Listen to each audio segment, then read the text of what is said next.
деп баққан әкемнің ерке қызымын, әлдилеп мақтап жұлдызын жаққан анамның жарық ізімін. Маңдайдан сүйіп бетімнен өпкен әжемнің жұмсақ жүрегі менмін.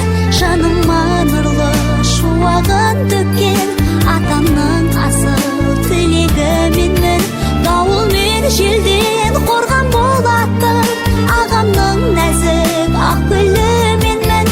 Көңілге сая орман болатын жеңгемнің шаттығы